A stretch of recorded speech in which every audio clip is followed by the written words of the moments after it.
देखिए आज के टॉपिक में जो पढ़ेंगे वो पढ़ेंगे अनेकार्थी शब्द। जो अनेकार्थी शब्द हैं यूपी ट्रिपल एससी के जो एग्जाम्स में पूछे गए हैं, तो उसके आधार पर मैं आपको कराने वाला हूं और ये क्लास आपकी जूनियर असिस्टेंट के लिए इंपॉर्टेंट होने वाली है। तो किस प्रकार के क्वेश्चन पूछे जाते हैं इसमें, वहीं मैं यहाँ पर आपको कराने वाला हूँ। चैनल पर नए हो सब्सक्राइब करना, पिछली क्लास नहीं देखी तो डिस्क्रिप्शन में लिंक दिया हुआ है। देखिए यहाँ पे अनेकार्थी शब्द में जो पूछे जाते हैं तो उन क्वेश्चनों को मैं कराने वाला हूँ जो आपके प्रीवियस ईयर एग्जाम्स में पूछे गए हैं, सभी एग्जाम्स में, ठीक है।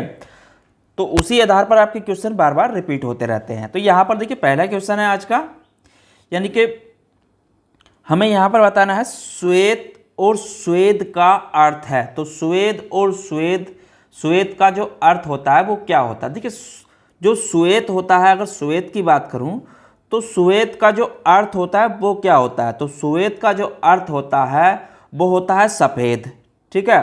श्वेत का क्या होता है, श्वेत का वो होता है आपका सफ़ेद, सफ़ेद होता है। और यहाँ पे अगर बात करें स्वेद की, तो स्वेद का जो अर्थ होता है वो होता है पसीना, ठीक है। क्या होता है, पसीना, पसीना। तो दोनों का कहने का मतलब हो गया, यानी कि स्वेद और श्वेत का जो इसमें विकल्प होगा, तो यहां पर देखिए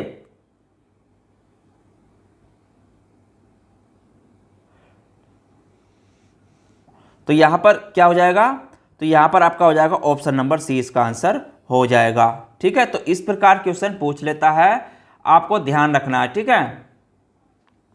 चलिए अगला क्वेश्चन देखते हैं। इति, इति का अर्थ है। तो यहाँ पर देखिए एक इति और दूसरा इति, तो यहाँ पर एक बड़ी ई से बना है और एक छोटी ई से बना है। तो दोनों के अर्थ की बात करते हैं। तो पहले इति की बात करें, इति का अर्थ क्या होता है। देखिए इति का जो अर्थ होता है वो होता है आपका समाप्ति, ठीक है। क्या होता है, समाप्ति। तो इस वाली इति का जो अर्थ होता है वो होता है आपका समाप्ति।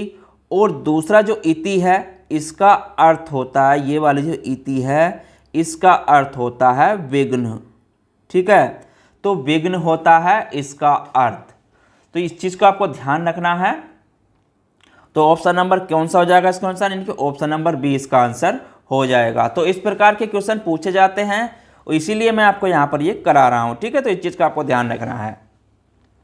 चलिए अगला क्वेश्चन देखते हैं।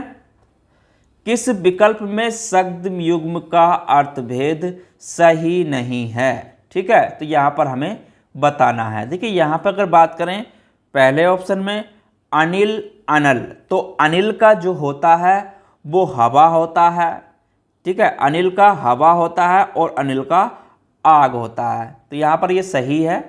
उसके बाद अंश, अंश का जो अर्थ होता है वो हिस्सा होता है, सही है। और इस वाले अंश का जो अर्थ होता है वो कंधा होता है, तो ये भी सही है, ठीक है। उसके बाद यहाँ पे अपेक्षा, तो अपेक्षा का अर्थ होता है आशा, ये भी सही है।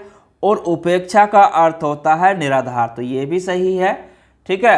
अब यहाँ पे आगे ऑप्शन में देखते हैं अविलंब। तो अविलंब का अर्थ जो होता है, अगर उसकी बात करूँ, अविलंब का अर्थ होता है वो होता है सहारा, ठीक है। क्या होता है, सहारा। और अविलंब का जो अर्थ होता है वो होता है तुरंत।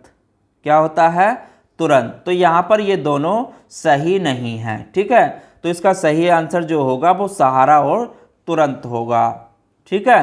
तो ये क्वेश्चन जितने भी हैं रिपीट क्वेश्चन है, इनको आपको एक बार देख लेना है, ठीक है। चलिए अगला क्वेश्चन देखते हैं।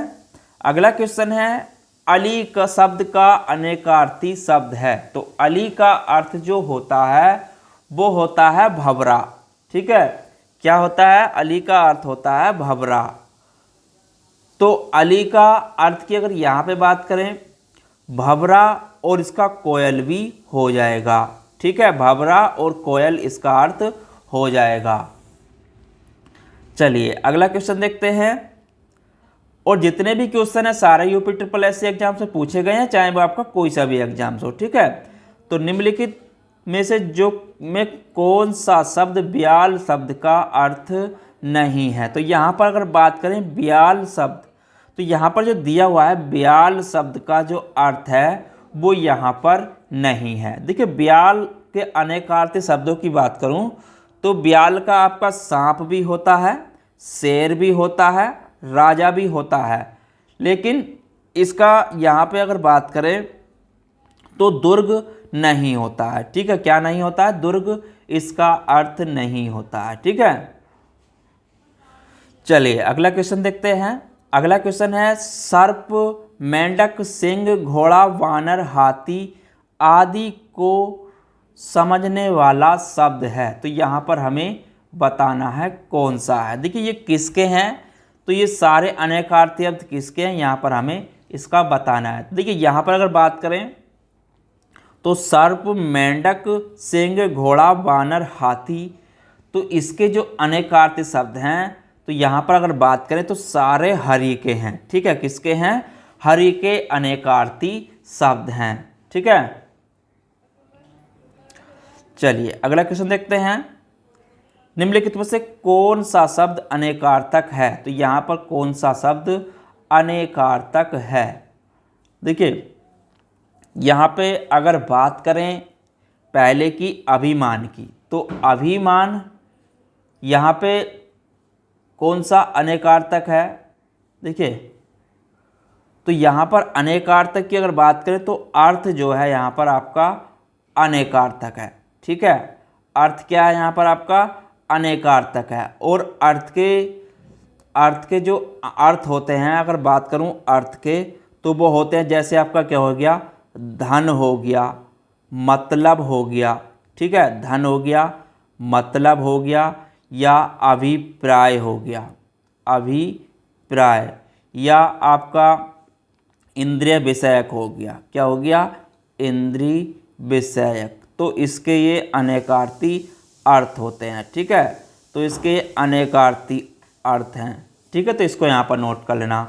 अगर मैं यहाँ पर देखिए और भी आपको लिखवा देता हूँ, एक होता है अर्क, ये अर्थ हो गया। एक होता है आपका अर्क। अर्क के जो अनेकार्थी होते हैं तो सूर्य होता है। ठीक है, सूर्य, इंद्र, या आपका स्फटिक, या मैं कहूँ आपसे मदार का पौधा, मदार का पौधा, मदार का पौधा, या काढ़ा। तो ये अर्क के अर्थ होते हैं, तो इसको भी यहाँ पर नोट कर लेना। उसके बाद यहाँ पे आगे एक चीज़ और नोट करना, अंबर।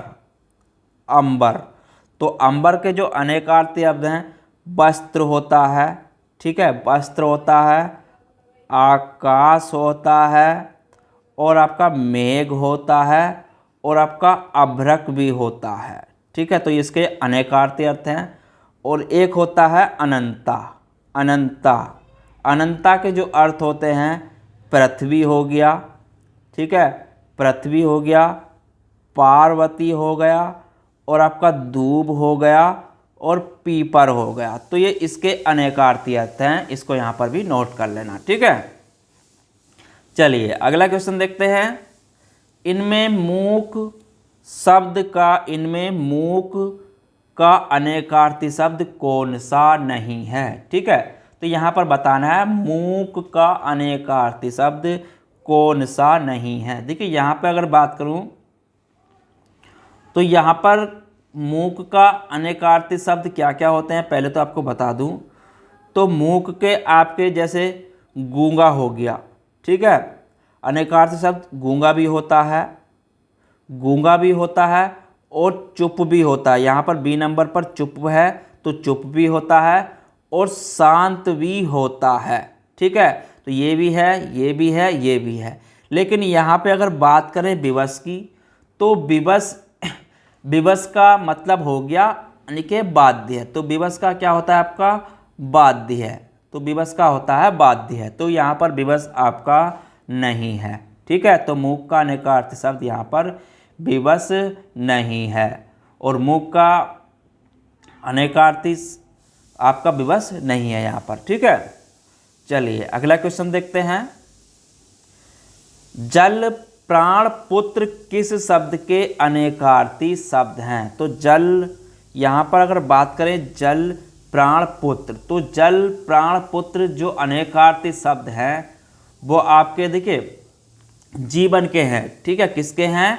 जीवन के अनेकार्थी शब्द हैं। ठीक है, तो यहाँ पर देखिए अगर जो जीवन के हैं, यहाँ पर अगर बात करूँ सार की, तो सार के जो अनेकार्थी अर्थ होते हैं, देखिए सार का अर्थ क्या होगा, जैसे तत्व हो गया। ठीक है, तत्व हो गया, निष्कर्ष हो गया, क्या हो गया, निष्कर्ष हो गया, रस हो गया, रसा हो गया, रस रसा, लाभ और आपका धैर्य।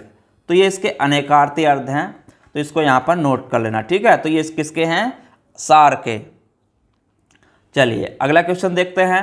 अगला क्वेश्चन है, निम्नलिखित में से अनेकार्थी शब्द का चयन करें। तो यहाँ पर बताना है अनेकार्थी शब्द कौन सा है। देखिए यहाँ पर अनेकार्थी शब्द की अगर बात करें तो इसमें अनेकार्थी शब्द आपका अंग है।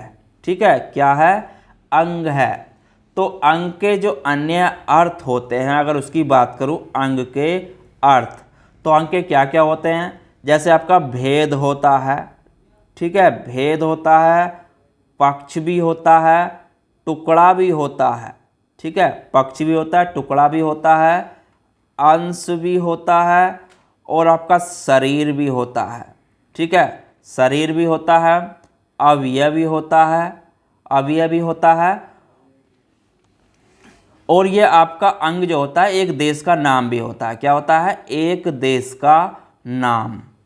ठीक है, एक देश का नाम। तो इसके अर्थ होते हैं, बहुत सारे अर्थ हैं, इसको भी यहाँ पर नोट कर लेना। ठीक है, चलिए अगला क्वेश्चन देखते हैं। अगला क्वेश्चन है,